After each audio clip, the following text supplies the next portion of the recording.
And we're live. Go ahead, Jon. Hey, welcome back, everybody. This is the Web3 game development live stream.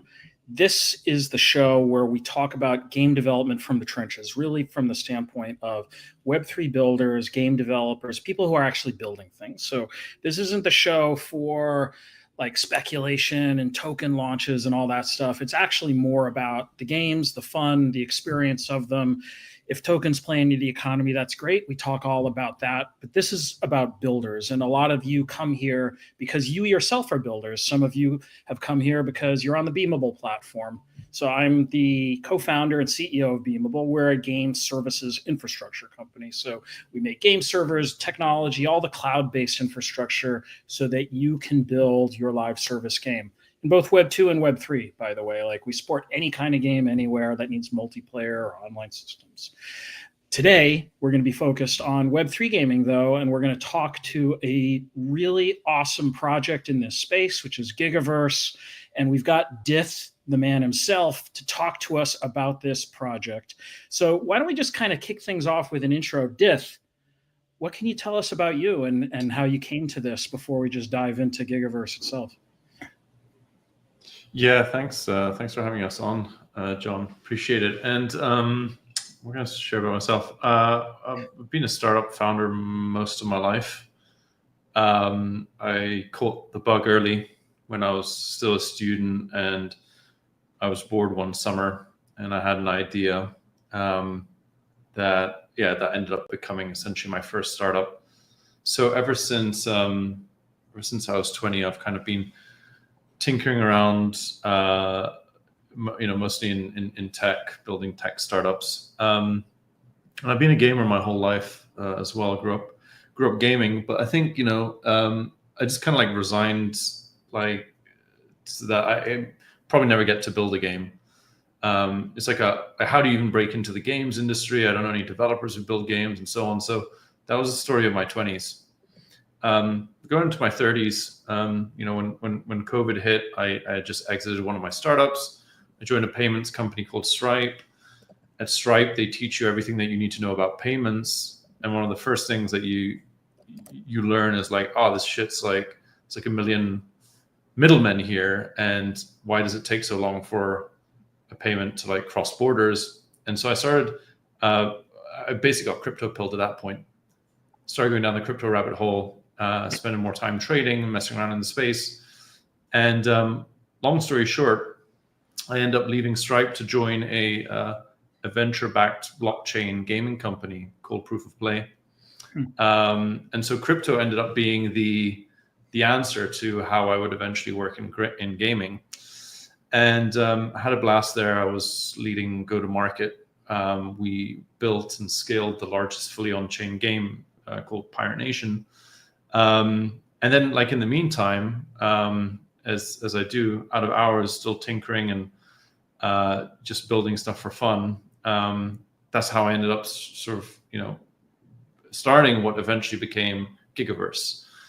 And it was very, very organic. We just wanted, like, my co-founder and I, we just wanted to build a game that we ourselves love and that we had fun building.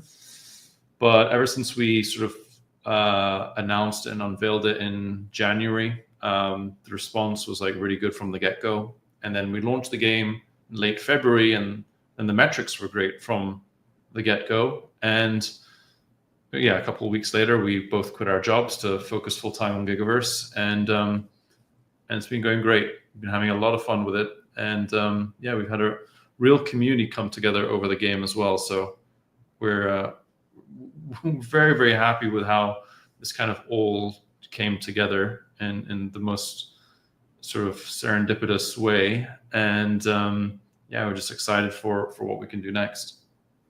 So Dith, you just gave us a great template for a lot of the subjects to cover today. I'm really curious about your experiences in fully on-chain gaming and what the learning experiences are from that. We definitely want to dive into Gigaverse. So in a moment, I'd love to just queue up any video or screens or anything we can talk about, because maybe a lot of our audience is just discovering Gigaverse for the first time. And I want people to understand more about the game so that we can spend a bunch of our time also talking about that. I want to talk about the experience of building Gigaverse specifically. I know you're on Abstract, so I'd love to talk about that chain and kind of the choice of Abstract and building around that ecosystem, what you've discovered there. So there's a whole wide range of things we can get to.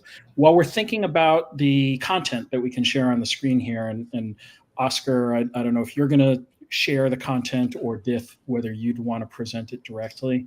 But I also just want to remind our audience that we do this as a live show so that you can come in and ask your questions. And unlike in X Space, we can look at actual content on the internet and gameplay and all of that live and in real time.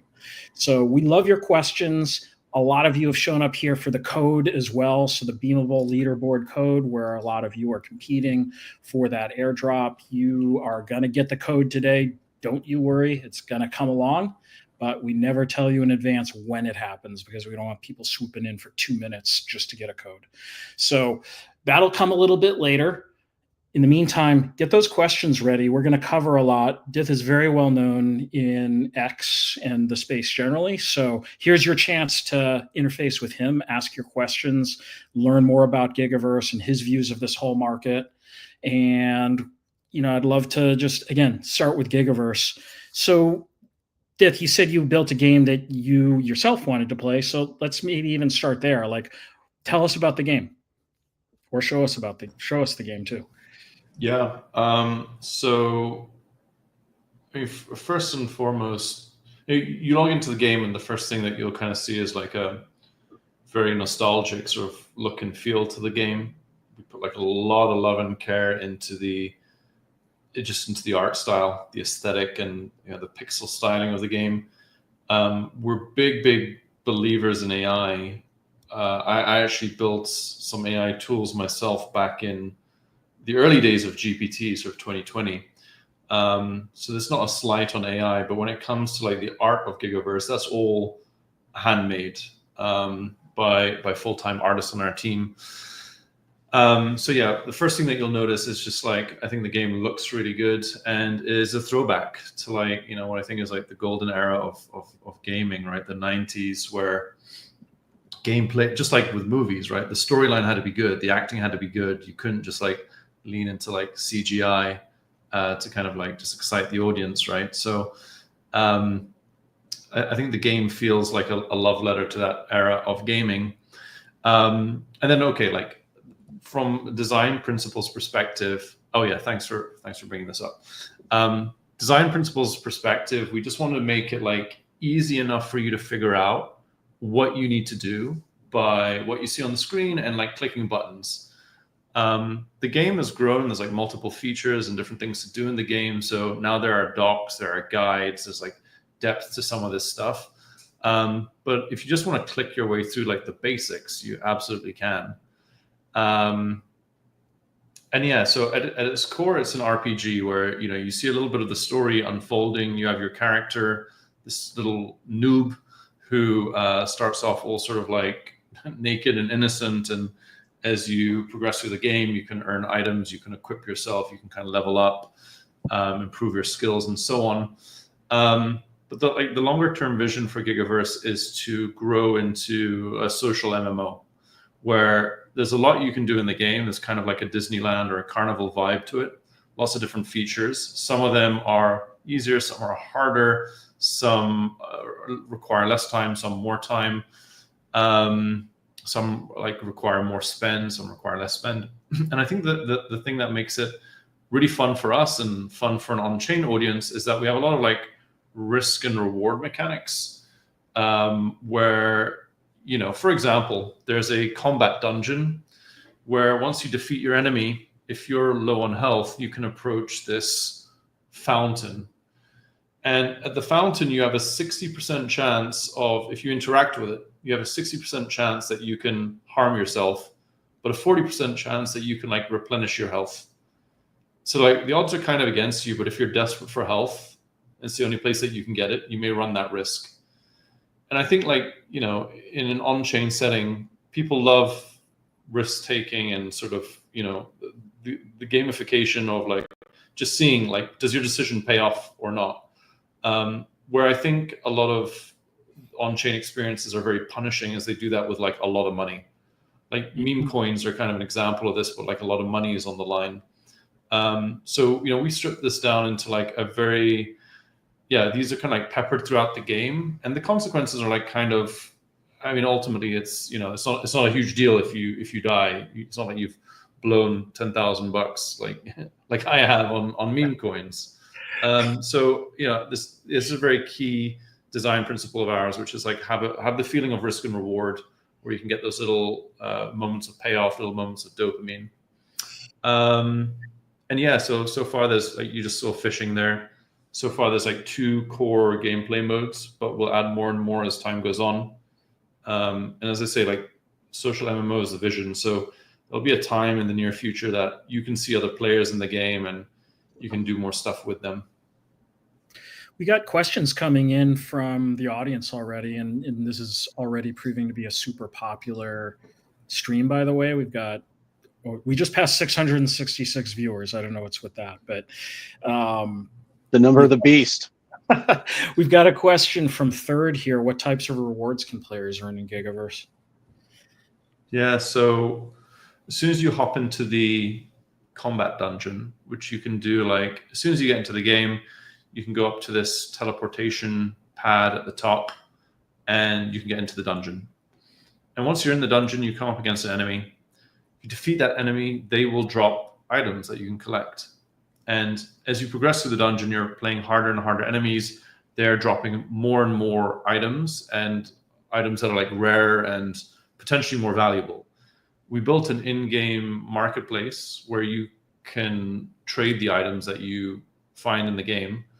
And we actually pull prices from that marketplace to show you as the items are dropping. We actually show you this, this item's worth like $5. This one is worth like 10 cents and so on. It's ultimately like the player market value immediately as items drop to you. That's yeah, exactly. I mean, if I can, do you guys want me to present here? I can actually show you how it works. Of course. Yeah, let me let's see here. Yeah, you should be good to go on the presentation on your end. All right, let's see.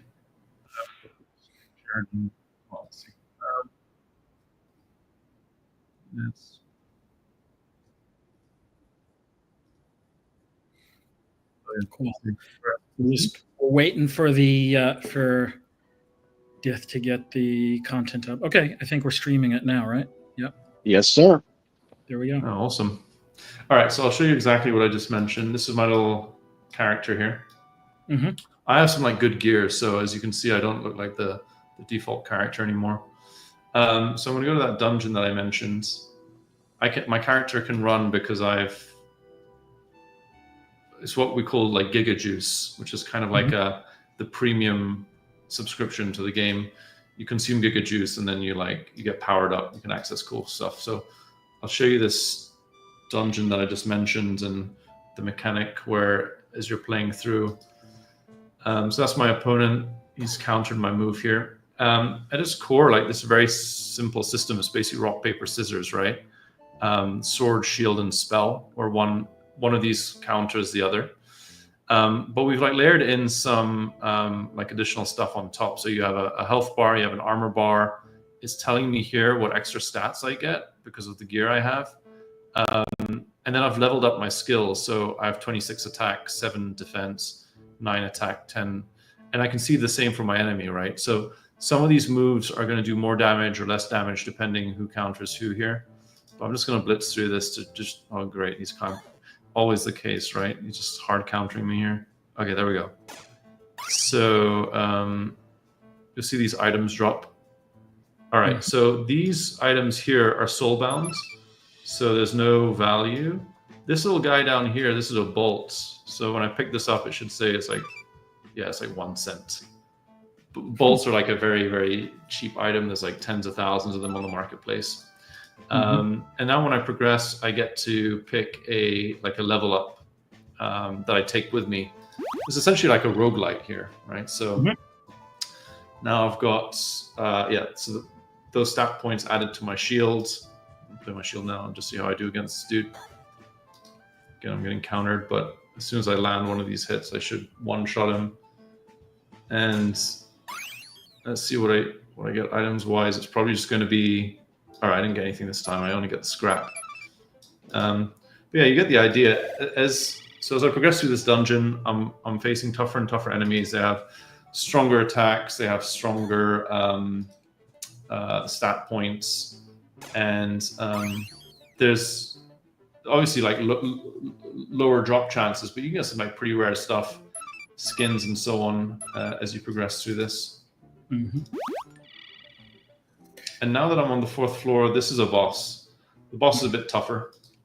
However, I'm very high level, so if I choose the right move, I one-shot him. So this is the core game mode. I'm just going to like refresh here and go back. There's an escape mechanism that you can use when you want to abandon a run. So this is like the main sort of dungeon area in the game, which we've been expanding over time and adding more and more features. So here's the second gameplay feature, which is fishing. And this has like a very different gameplay mechanic. It's essentially sort of like Battleship inspired. So the fish is here in this grid. This is my mana bar, and this is like the catch meter. What my goal here is to try to get that catch meter full, and then I capture the fish. And I have cards that I can play. What I'm trying to do is predict where this fish is going to move. This card here on the left gives me like the most coverage. If he moves to any of these highlighted squares, I kind of score a hit on the fish, and that will like start filling up this catch meter. The only missing square here is the center one. So if he moves to the center, then I actually lose. The catch meter actually goes down. I'm going to play this and just see. All right, so went up a little bit. These aren't great cards, so odds are slim, but I'm going to play it anyway. So I'm not doing well. I'm probably not going to catch this guy. It's down to like 2 out of 21. I love that you have a fishing mechanic, though, that isn't this typical sort of action game mechanic where I have to time things perfectly. Left, right. Yeah. I haven't played it in a while, but I love Stardew Valley. But the one part of Stardew Valley that I think is super tedious is the fishing. For that reason. Yeah, we've obviously we all played a lot of like fishing games through the ages, and we just wanted one that's like a kind of like a proper feature. There's like an actual mechanic, and not just a like, oh, you just idle on this feature. And then like I can visit my fish vendor here, and there's kind of a whole back system to this where you like level up your fishing skills. There's a Findex, like a fish, like a Pokedex, where you can see stuff that you've caught. Here are like the catch rates for the different fish. And then every day there's like different deals for your fish. So I have a trout. Today I get plus 25% value if I sell my trout. Some of them are bad, like carp deal today is bad. It's like a minus 50% value. So probably don't want to sell my carp today. I'll wait for a better deal. You sell your fish, you get seaweed, and use your seaweed to level up your skills, which lets you get better at fishing. And that's kind of like, just another thing about our features that like you play the feature, you get better at it, you can level it up. And then this other mechanic that players like right now, you go to this guy, Hugis.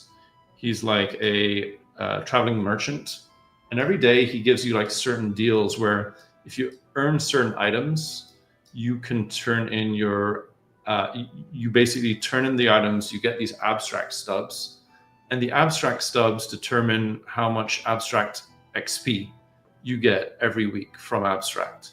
So we basically like gamified the process of like collecting items, trading them in, and then collecting these stubs, and then at the end of the week you get XP from abstract. which is something that, like, on-chain people are very interested in these kind of systems, right? Collecting XP and being on leaderboards. And we literally just launched this like an hour ago. It's a leaderboard for you to see how you're doing on the stubs relative to other players. And if you kind of rank in the top, somewhere here in position 61 to 100, so that's highlighted, and I've got like a copper medal. So yeah, I mean, we're always adding more stuff to the game. There's more stuff I haven't shown you guys. Like here, you can actually like craft things as a. This is like the crafting station, and then once you have items, you can go here and like just RPG style. You can like equip items. I can equip this like party hat if I want on my character. Equip this like hooded head, or whatever. So yeah, we ship it like every week. So the game is going to look very different in the future than it does today. But this gives you like a gist of where it is as it stands, and let's say anyone who's playing the game will just see every week there's like new stuff coming. So Dith, a couple quick observations of this, because I'd love to just dig into a little bit of like how you think about building the game. So first of all, like, mad props for shipping every week. Like, I tell every game developer, you just got to ship constantly and be continuously and learning. And what I also see in some of the mechanics you've revealed is just real deeply engaging stuff. So like the decision to show market value of item rewards as you collect them in a Web3 game, it's almost sort of obvious. And I wonder why I haven't seen more of that, frankly, because if you're going to be having essentially a slot machine mechanic, you want to know what the slot machine was worth if you want to engage a lot of users. And the other is that leaderboard is a great idea, and tying it back to abstract and all that, really, really clever mechanic around competition, kind of friendly competition between players to get them engaged in things. So can you talk a little bit more about like what drives that weekly cadence of shipping? How do you decide what goes into it? Like, where do things get stack ranked up as you make product decisions? Yeah. So I think it's just, as you know, on shipping, it's just like it's like a muscle, right? And you just kind of got to keep it in motion. I think it works particularly. I mean, in tech startups where you kind of have, there's like a couple of important things, right? Like one of which internally is just like it keeps the team motivated because everyone has a continuous sense of like progress, and you have a continuous like feedback, like good feedback loop. Like you launch stuff, you get players love it, great, it's motivating. They don't, you get information, you can make it better really, really quickly. But then externally as well, like I think there's a meme where like crypto is a little bit like that planet in Interstellar, right? Where time moves, it feels a lot faster because there's like a constant stream of like new shiny objects, cool things happening, announcements, this partnership, that legislation, this and that. So attention is very scarce and it's fleeting. So I think it's also a kind of a powerful dynamic in that respect, because you've always got something new to like re-engage people. There's always you've essentially got your own shiny new objects coming out all the time. So we really like it for like a number of reasons, but also because I have seen teams where nothing's ever good enough, so it never gets shipped, and then you find that like 2 years later you're still building in a black box. Yeah, and it's just like you don't have much information. There's no flywheel there, and so on. So we really like it, and I think it also gives like the community a real chance to like lean in and like impact what we prioritize and what we fix or change based on their input.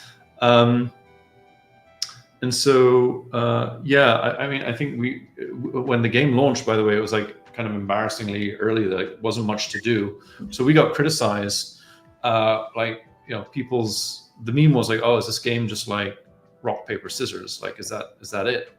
But then people realized week after week, like, oh, okay, there's more and more and more coming. And I would rather that be our story, where we can like surprise and delight, right?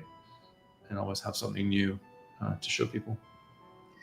So one of the questions from the audience, I think I can answer it, but feel free to add. The question is, when is it going to be available? It's available now. You can go play it. Like, that's kind of the point of what we're just covering here, which is this game is live. It's shipping every week. So I think, just Google for Gigaverse abstract, and you're going to find it pretty fast.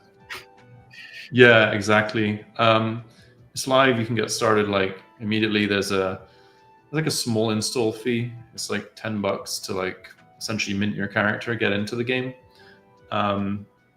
We launched that system early for like a number of reasons. Mm-hmm. So you'll need a little bit of ETH on abstract. But then you're in, you have your character, you can play as much as you want. And what often happens is players, they decide they like it. They're like, hey, okay, I'm going to play more and more. And then over time, you may shop on the marketplace, or you may get the juice, but you can get by just fine once you have your character. So I think you just answered F. Vidal's question from chat as well, which is there a fee? And it sounds like, that's the nature of an on-chain game. And I guess that's sort of part and parcel of the pros and cons of a fully on-chain game, which is you're going to have to mint a character or have some amount of gas to power the experience, because you're paying for a lot of this logic to be on-chain. Is there anything you would add to that, but also just generally, like, what are for the builders out there who are thinking about a fully on-chain game? What are your big learning experiences from going fully on-chain? So, yeah, there's a lot. It's a great question. I think the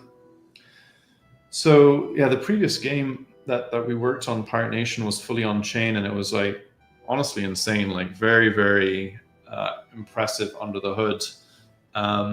At peak times, that game was generating millions of transactions every day. I think peak day was like 3 or 4 million transactions in the game, which is pretty insane. There's full L2s that have gone and raised hundreds of millions of dollars that don't have that many transactions daily. We took a different approach with Gigaverse, where we didn't put everything on chain. We were very sort of selective in deciding what we want to have on chain. We really tried to be thoughtful with every decision. Like, does it need to be on chain? What's the benefit, or what's the trade-off there? And we just thought, okay, what are players really looking to do? They like ownership. They like trading. It's also, to the earlier point, it's also just a payment option. If people are if you're building for on-chain people, it's easier for them to pay with stuff with crypto than with fiat sometimes. Gigaverse is partially on-chain, and we're just very intentional around what we put on-chain, what we put off-chain. How do you find that affects conversions into Gigaverse? I think a lot of people have this common criticism of just Web3 generally, which is there's a lot of speed bumps in the process of downloading, installing the game, having a funded wallet, being able to just get in. I guess it's partly a question of how have you looked at the funnel for your game, but also how are you thinking of where Gigaverse fits into the overall ecosystem? Is this for a crypto native person already, or is it the intention to try to grab more of that mainstream gamer? Yeah, it definitely affects conversion. We see the data.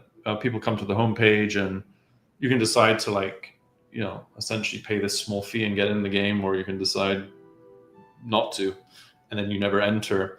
So it's a very opinionated choice. Mm-hmm. The reason that we made it early on was, well, firstly, it was our way of monetizing the game. We bootstrapped the launch, so we're we need a way to feed ourselves here. The second is that we've been looking at on-chain games for a very long time, and we do have a live item economy, and there are folks out there who will just simply want to, hey, if you let everyone create a free account, well, why don't I create 10,000 accounts today? There's people with the means and interest to do that, solely to seek out a greater number of items in a faster manner. And that's not because they really love the game. It's because there's like an economic incentive for them to do so. So it's a little bit of a civil deterrent as well. It's obviously very imperfect, somewhat crude. If someone still really wants to Sybil, they can. But it just kind of like increases the sunk cost there. You have to think about the sort of commitment that you're putting towards the game. And honestly, like many sort of design decisions, sometimes just keeping it very simple and left curve can be quite effective. So that was our thinking around that decision. And we were just simply willing to sacrifice conversions, or like, hey, we, instead of having 1 million players, we're happy like having much less. But that it's also a reflection of the fact that like the on-chain gaming audience is not massive. You're talking about tens of thousands of people, or maybe low hundreds of thousands. Like the on-chain native gaming audience is much smaller than the Web2 sort of normie gamer sort of market. So to your next question, like, yeah, if you want to build a really big game, eventually you have to, the question is like, well, how do you end up trying to serve those players? And I think we can get there. Like we're building Gigaverse with enough sort of, I think, entertainment value that the game can be of interest to someone who literally just wants to entertain themselves, play a fun game. They don't care that the items have value. They're not looking to try to make $50 every day or every week, whatever. It's much more important that they care about the story and they care about character customization and so on. But as you know, building like a great game that has that kind of appeal, it just takes time. Like how long has League of Legends been in development, or PUBG, or any of these? It's literally over a decade, right? Gigaverse has been here 4 months, so we're under no illusion that like next week we'll be in like the App Store and we'll be #1. No, it's gonna, this is gonna happen over. This journey is measured in quarters and years, really. But for anyone that like plays the game now, at least what you see are those weekly shipping improvements, and you get to see the thing evolve. And I think in time we can get to a place where we stand a legitimate shot in the very tough and crowded sort of market that like goes after the Web2 gamers.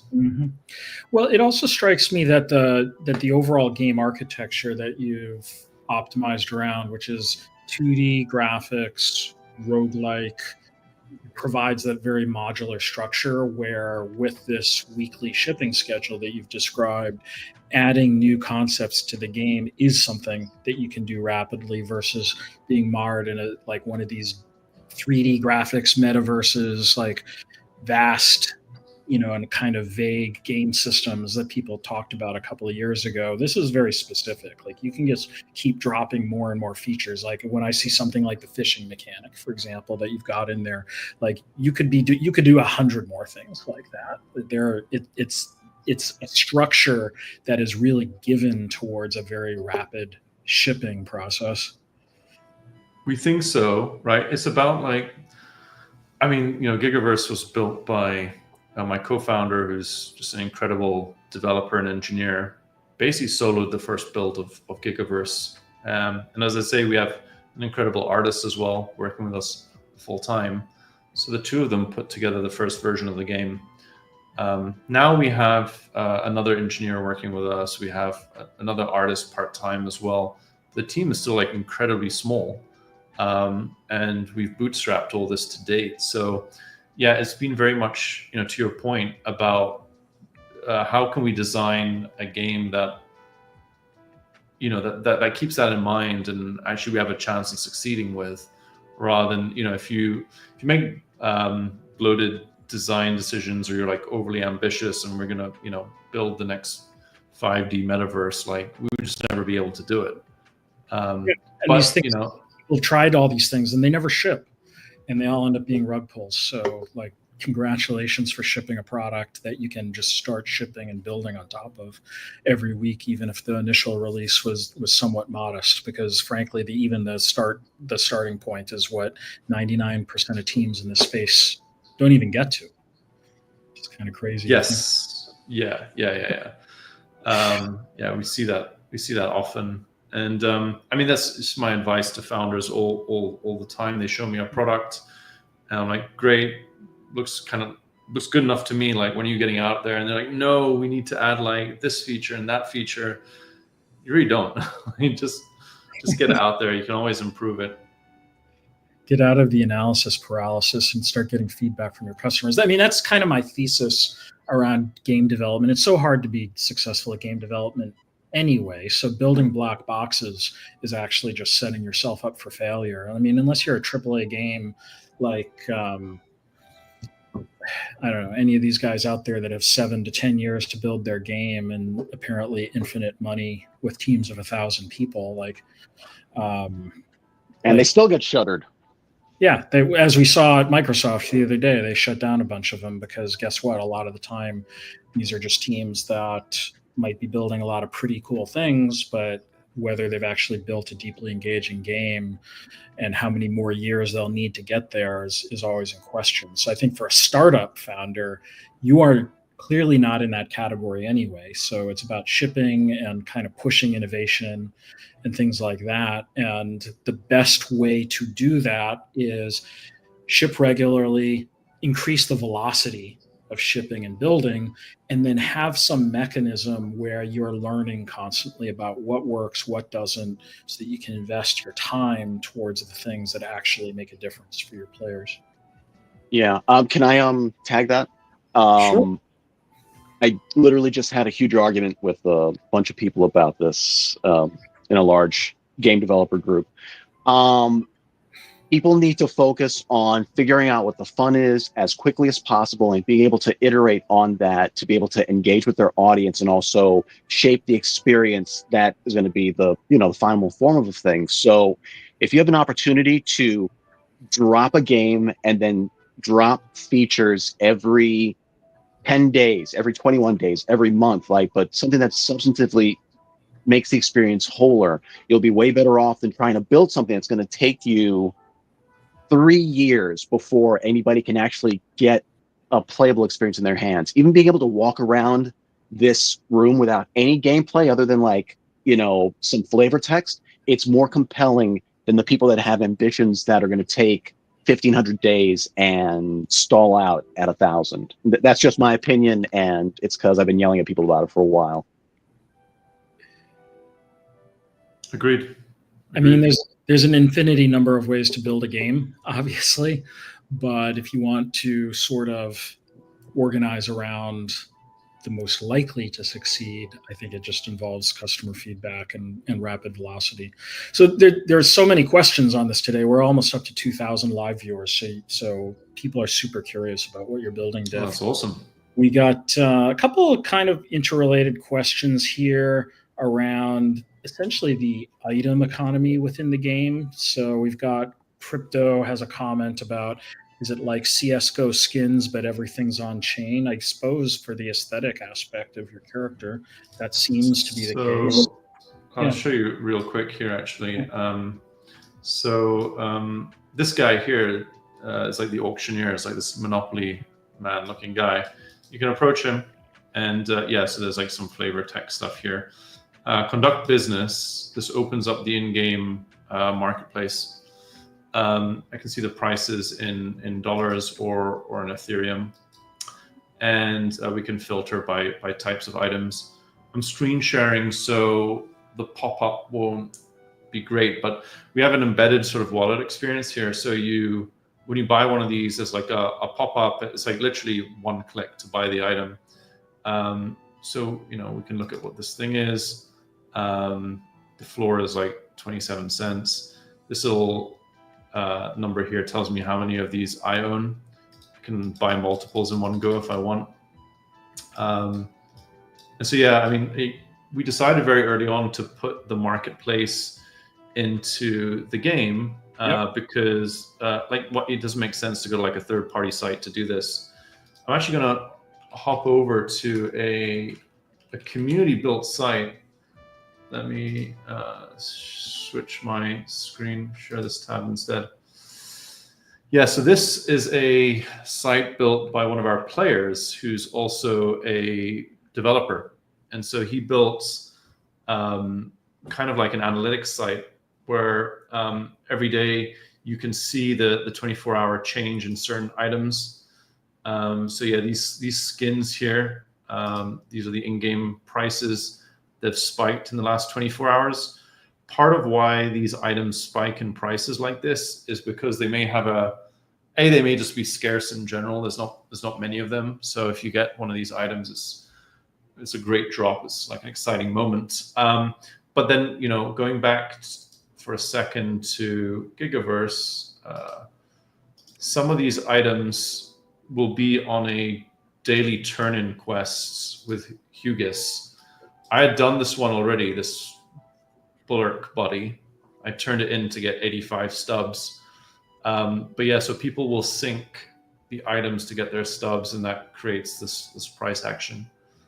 So yeah, people are definitely playing this game, like the trading game in Gigaverse, where they're like looking for, well, they kind of trying to guess what tomorrow's deal may be. They're tracking prices. They might buy something today and try to flog it on someone tomorrow. And then there's also like, you know, you keep some of these items because we're building in the utility or the use for them. Some of them will be like crafted into like other things that you need in the game. Others may, like this ruby key, hasn't been revealed what it's used for yet. It's used to unlock a mechanism. We're not telling players what. So at some point, but they're speculating that it'll be worth it. That's funny. Yeah. I mean, we intend over time, obviously, for all items to have uses and not, you know, we don't want things that just sit in the speculation zone for a long period of time, or forever. But you know, we've dropped them. You know, you find them in the game today, and then it's like, it's again just part of the game that people like to play, where they don't know when we're going to drop utility for it. As you can see here, some of the rare skins, these are super rare, valuable ones, are actually going at sort of much like point. I think that's 0.5 ETH, isn't it? Yep. So yeah, this is the Giga market. When you showed that third-party site, you didn't say this specifically, but you also demonstrated one of the advantages of having an on-chain economy for a game, which is the composability of that, and the fact that people can then just build their own interfaces and analytics and other ways of interacting with the on-chain experience if they want to, and they could present that information in new contexts or however they want, and it kind of opens up another way that the community of players can get involved in a game like this by actually adding their own capabilities built around the core. Yeah, I mean, this is like one of the huge things, in that, like, as you know, in like traditional game development, you as a player or as the builders around the, you know, in the community, you kind of have to wait for the developer to like, oh, you're gonna like launch an SDK or an API or whatever. Whereas on chain, we have that from, like, let me just share this.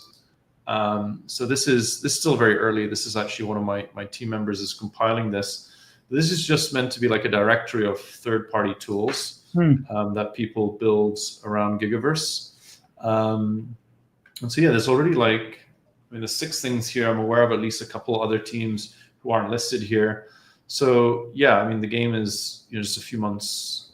It's been live for just a few months, and yet there's like a handful of, and some of these teams are like super talented. Some of them are like venture backed, right? They're like building stuff around Gigaverse. So really awesome. And like, it's a big edge of like building on chain and opening up your data and letting, you know, letting like a third party builder just have access to this information.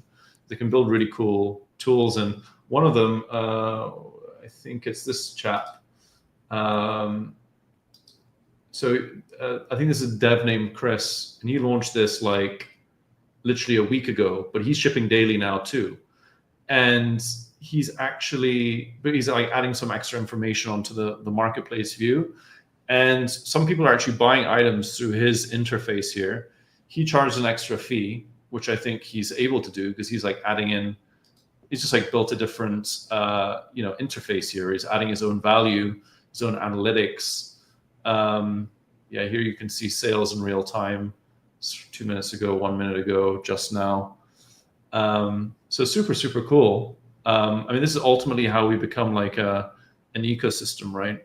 With like builders creating stuff around the game, and like maybe someone creates a better marketplace experience than we do. That'd be awesome. Yeah, exactly. Someone's sweeping stuff here. So we are getting so many questions and comments on Gigaverse today, Dith. It's pretty exciting. I'm gonna have to. It's overwhelming. Yeah, I can't keep up with all the questions that are flooding into the chat, actually. But awesome. I do have to respond to this. I see my team is prodding me for the secret code today, because we also have a leaderboard on Beamable Network where people are competing for our leaderboard. Speaking of civils, by the way, we've had an incredible project of just controlling the civils for the people that are trying to game our system. And sorry to anybody who's used a VPN entirely legitimately and then you got blocked, but VPNs were out of control. People were using them to create thousands of accounts in some cases, so we just had to put a stop to that. But it's time to give out the code, and the code today, get ready for it, drum roll. We still need that drum roll. I'm working on a soundboard. So the code today is GLHF, and that is the name of Dith Studio too. So if you want to look up the studio, that's what it is. GLHF. We all know, I hope, what that stands for. So you go to our Discord, you type /claim GLHF, and that's your proof of attendance for this. You got 2 minutes to do it, and that'll earn you some BMB points towards our leaderboard. And love that so many of you have shown up today. 2,000 or so of you have kind of tuned in to watch this. And there was this question asked earlier, like, how is Gigaverse connected to the Beamable network? Well, the answer is it isn't really, but you don't have to be. I'm always just interested in talking to people who are building games and like our authentic creators. Like, my job is to learn from people that are building things and to share those learnings with the community. Hey, if there's ways Beamable can help Dith or Gigaverse at some point, we'd be delighted to do that, or Abstract Chain for that matter. Of course we would, but my number one priority is always help people who are actually building games learn to build better games. So if I can do that, mission accomplished, and that can be the connection to Beamable Network for today. And I think a lot of you are asking for Gigaverse to come on the show and share what they've learned. So let's dig into a few other things on this. Got to find some of these questions here. What do we got, Oscar? Help me out. Oh my God. All right, hang on. Let me all right, let's go for the abstract question. Yeah, there were a bunch of questions about abstract. So Dith, take us through abstract network as your choice of chains for this. And like, it looks like you've done some really deep integration with abstract as well, based on what you were showing earlier. So tell us about abstract. Why should more people be on abstract? What have you learned from it? So we made the decision to launch on abstract like late last year, before abstract was even live. We met the team and they impressed us. They were hungry. They were super responsive. I mean, this is like one of the things that I find with like B2B partners or infra or vendors is like the experience, like the responsiveness and the like level of giving a shit never gets better like after you've committed or after you've been sold. So like it's like always a strong signal. And we met some other chains who were just kind of like sluggish, or like the dude there seemed like half asleep or whatever. But abstract weren't. They were like super responsive, very hungry, very sort of like solution oriented, and they actually had a clear vision. They're like, hey, we want to build a chain that has like an app store experience, and we drive like traffic to great apps. Great, like a very, very clear like value proposition. And I think a lot of other chains just aren't as clear or with others or with themselves around what they're actually trying to do and what they're trying to offer and how they stand out. It's very tough for like a general purpose chain now. Very, very competitive. So we like the team a lot. We like the vision a lot. And yeah, I think, look, being sort of the chain that from the outset was very anchored to pudgy penguins, the reality is that's just one of the best communities in crypto. that has the lore and that's been through the mud and the bloods with the history of that collection and community, and is really the leading NFT community. There's a very heavy overlap between NFT holders and gaming enthusiasts on chain. So we thought that was a kind of a nice bonus, sort of going for abstract as well. And then proof was in the pudding, right? We launched early on abstract, and we started to see like good metrics pretty much from day one, and it's basically been up only ever since. Got some other questions that is sort of about target platforms for the game. There was a question asked earlier, like, what kind of PC do I need to play the game? We've got a question here: are you going to bring Web3 to PS5? I mean, hey, Sony invested in Sonium, which is a blockchain, so I don't think they're opposed to Web3. There was an earlier question. Yep, you found it, Oscar, the Android and iOS questions. So I guess the broad question is platforms. Where are you today? Where do you think you might be in the future? So we launched in like web browser just because it's like kind of easy and quick. Mm-hmm. But yeah, like we're building the game in mind with a we essentially want to take out those individual gameplay experiences like the dungeon and the fishing and whatever comes next, turn those into mobile experiences so you can play on a mobile device. And eventually at some point we may have like a Gigaverse Classic, which is it'd be great to have like a desktop client that you can install and play via like, the launchers, right? If we can launch via Steam. We're in no rush to get there. We'd like to build the game out a lot more first. And we're also working on a solution that enables this kind of like cross-platform gameplay. We think we have a way that we can do that, and that will be really fun for someone who wants to play on browser. Great, you can actually it's actually still like a shared world experience with players from other platforms. So we've got a question here from Sage Kororo. I don't know if you want to answer it, although it's about DAU and MAU. But the interesting thing there is if you're fully on chain, people could kind of figure this out for themselves, couldn't they? Yep, it's all on chain. All our revenue is on chain. Yeah. At this point, we sold an NFT collection to launch the game. Those are like the ROMs. They're called Gigaverse ROMs. So we made $1 million. It depends on the price of ETH, right? But if you take like roughly the current price, mm-hmm. Made about $1 million US from the NFT sale. Made a couple million from game revenue since launch as well. I think it's really important, like monetizing the game early, and like building a high quality community, and for that community to have like skin in the game, and for us to have like a real business. It's like, honestly, it's a better long-term outcome for everyone. I think a lot of games don't think about monetization early enough, and that's just like a recipe for disaster. It's better for your players from day one to understand like, hey, this is like a high quality, we're trying to build a high quality experience, and monetization is kind of part of that. I think it's a lot easier to take that approach than to kick the can like a year down the road and then like surprise everyone when you ask them to pay $10. And like we're in this like great position right now because we have we have tens of thousands of DAU and weekly players, and they so there's an existing culture of like players who like the game and who aren't afraid to spend in it.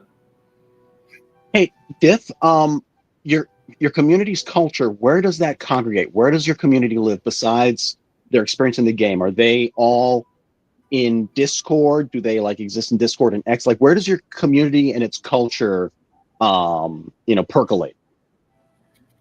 Most of the day-to-day chatters in Discord, Mm-hmm. but we have a pretty vocal community on X as well, who like to share the memes, share the content around the game, and they're like, yeah, just like creating great content every day. We also have like an awesome network of creators who are just incredible. Like are always creating like guides and infographics and funny videos and stuff. And you know, we run a program to kind of engage them and support them. And there are some non-monetary incentives there as well, kind of recognizing their effort. So yeah, that creates a bunch of noise on X as well.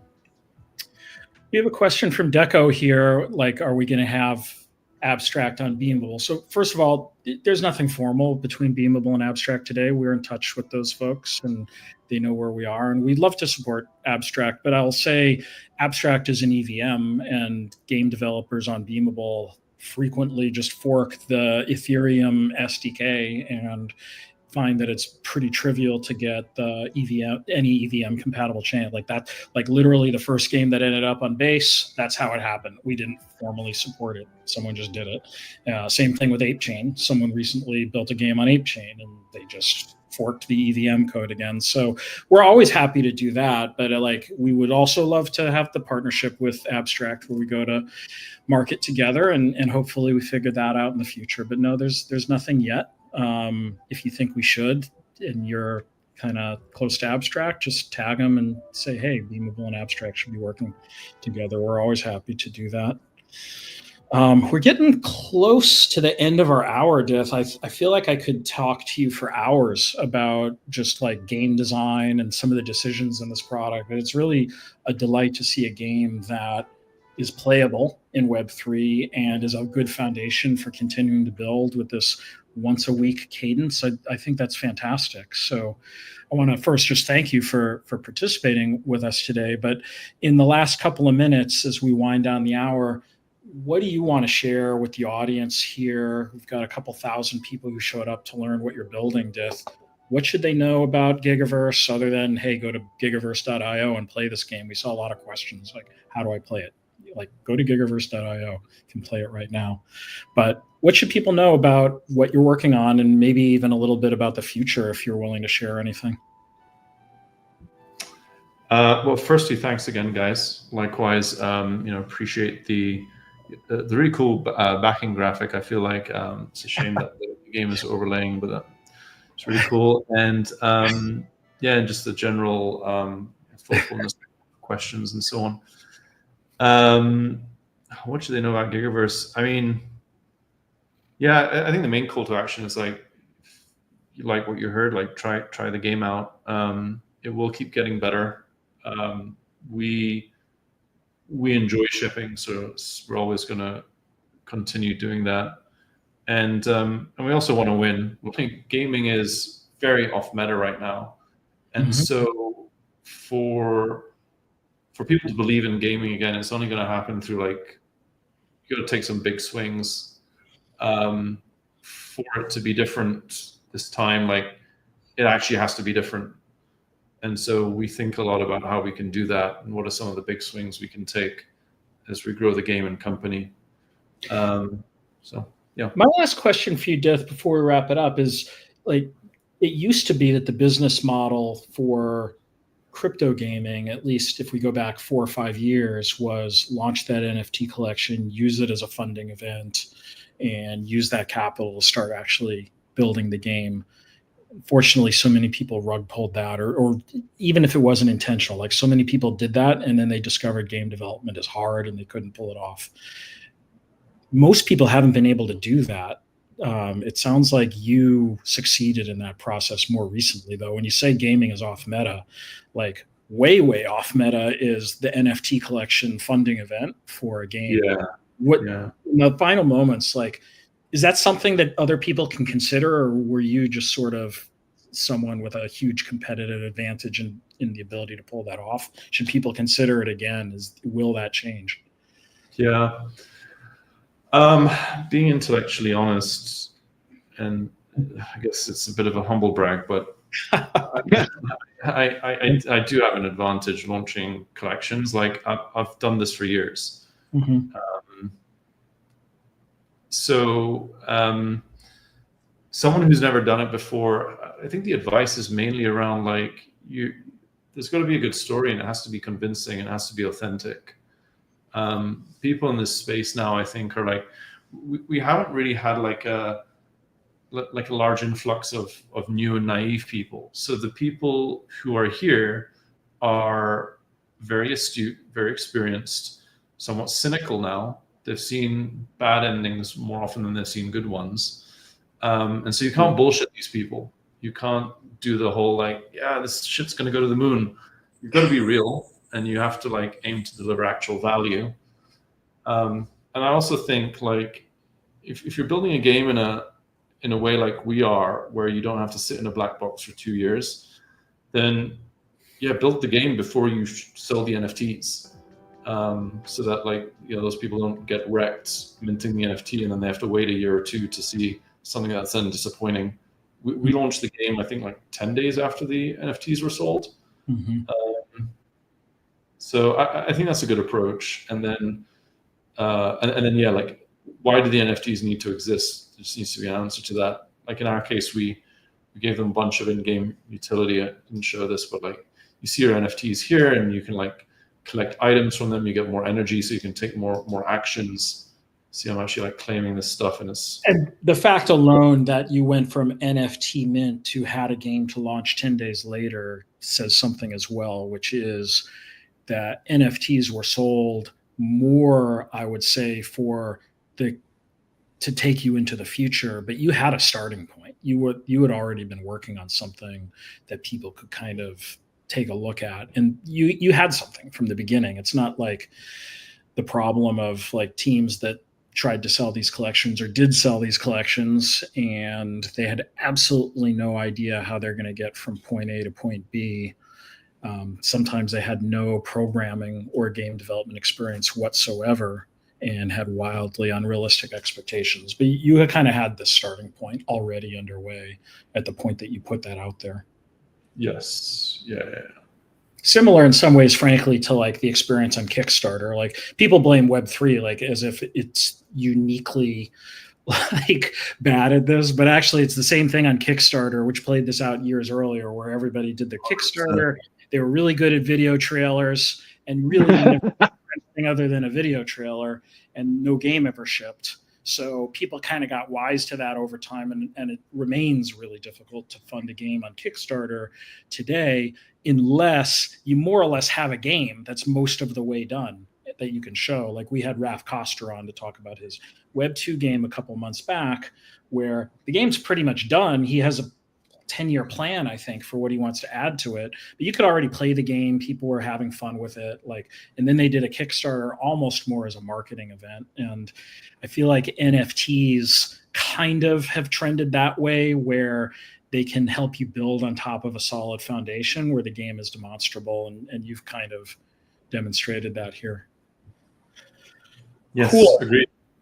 All right. Well, we've gone 3 minutes over, so that just points to how much there is to talk about this. But thank you so much, Dith, for taking time with us today. I think there's so much that people are going to have to learn from this. I hope people review this. If you came in partway, watch it from the beginning. There is so much alpha, so much wisdom, and actually, frankly, just practical game developer experience. Like, if you want to know how you can succeed at game development, there's a lot of nuggets along the way here, whether it's funding, game mechanics, shipping fast.